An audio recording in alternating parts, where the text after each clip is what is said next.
రోజువారీ నిత్యావసరాలలో కూరగాయలు ప్రధానమైనవి. తక్కువ పెట్టుబడితో రైతుకి రోజువారీ ఆదాయాన్ని అందిస్తాయి.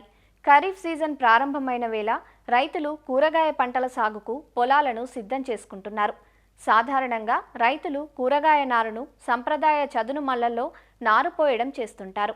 అలా చేయడం వలన వర్షాలు పడినప్పుడు నారు మునిగిపోవడం, నీరు అధికమైతే నారుకుళ్ళు వంటి శిలీంధ్రపు తెగుళ్లు ఆశించి నారు చనిపోవడం లాంటి సమస్యలు ఎదురవుతాయి.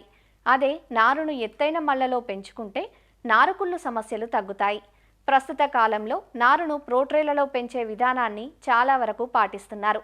అయితే ఈ పద్ధతి కాస్త ఖర్చుతో కూడుకున్నది కావడంతో సంప్రదాయ పద్ధతిలో నారు పెంచాలనుకునే రైతులు తప్పనిసరిగా ఎత్తుమల్లలో పెంపకం చేపట్టాలంటూ వివరాలు తెలియజేస్తున్నారు శ్రీకాకుళం జిల్లా నైరా వ్యవసాయ కళాశాల విస్తరణ విభాగం అధ్యాపకులు డాక్టర్ డి చిన్నమనాయుడు. మనమైతే చెప్తున్నాం రైతులకి ఎత్తైన నార్మల్లు కానీ లేదా ప్రోట్రే పద్ధతిలో నారుని షేడ్ నెట్లో పెంచుకొని వేచుకోమంటున్నాం. కానీ గ్రామ స్థాయిలో రైతు స్థాయిలో ఈ ప్రోట్రేలు నర్సరీ ఈ షేడ్ నెట్లు పెట్టడం అనేది అంత అవకాశం ఉండదు.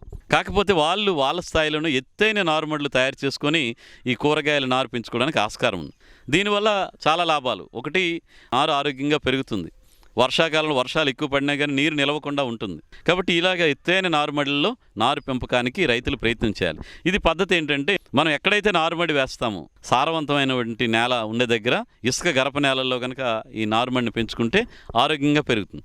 దీనికి చేయాల్సిందల్లా మనం ఎంత విస్తీర్ణంలో నారుమడి వేయాలనుకుంటున్నామో ఆ ప్రాంతాన్ని బెడ్స్ రూపంలో ఎత్తైన నారుమడులుగా తయారు చేయాలి. దానికి ఏంటంటే, బెడ్లు తయారు చేసే ప్రాంతాన్ని వేసవిలో 1, 2 సార్లు 3 సార్లు బాగా కలిగి దున్నేస్తారు. తర్వాత మడి ఎత్తుగా రావడానికి సింపుల్ ఏంటంటే, 1 మీటర్ వెడల్పులో నాగలతో దున్నేయటం కానీ లేదంటే పారలతో కాలువలు చేస్తారు. ఆ కాలువలు చేసి ఆ మట్టి అంతటిని కూడా లోపల వైపు ఉన్నటువంటి ఏ ప్రాంతాన్ని అయితే మనం ఎత్తు చేయాలనుకుంటున్నాం ఆ ప్రాంతం వైపు మట్టేస్తారు. దీనివల్ల చుట్టూ కాలువ వచ్చేస్తుంది. నారుమడి ప్రాంతం మాత్రం ఎత్తుగా కనిపిస్తుంది. అలా తయారు చేసుకున్న ప్రాంతాన్ని మళ్ళీ వీలైతే సేంద్రియ ఎరువు కానీ వర్మి కంపోస్ట్ వేసి బాగా కలిగిపెట్టి, అంటే బెడ్డలు ఏమీ లేకుండా నున్నని బాగా దుక్కి బాగా వచ్చేటట్టు మనం తయారు చేసుకుంటాం. ఇలా చేసి చదును చేస్తాం. 10 సెంటీమీటర్ల దూరానికి 1 అంగుళం లోతు కాలు వచ్చే విధంగా చిన్న కట్టెతో కానీ లేకపోతే ఏదైనా పరికరంతో మనం ప్రతి 10 సెంటీమీటర్లకి అంగుళం లోతు కాలు వచ్చే విధంగా గీతలు గీసుకోవాలి. తర్వాత మనం ఎంపిక చేసుకున్న విత్తనాలని ఈ పురుగు మందులతో కానీ తెగులు మందులతో కానీ లేదంటే జీవశిలీంద్ర నాశనంతో విత్తన శుద్ధి చేసుకొని ఆ విత్తనానికి మళ్ళొక 50% వరకు మెత్తని ఇసుక కానీ లేకపోతే మెత్తని మట్టిని కానీ కలిపి మనం చేసుకున్న కాలువల్లో పల్చగా విత్తనాలు పడేటట్టు వేసుకోవాలి.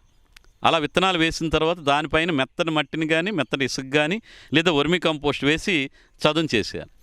అలా విత్తనాలు వేసిన తర్వాత దాని మీద వరిగడ్డి కానీ లేదంటే ఈ మొక్కజొన్న చొప్ప కానీ ఏదైనా పైన ఒక పల్చటి పొరలాగా మల్చింగ్లా కప్పేస్తాం.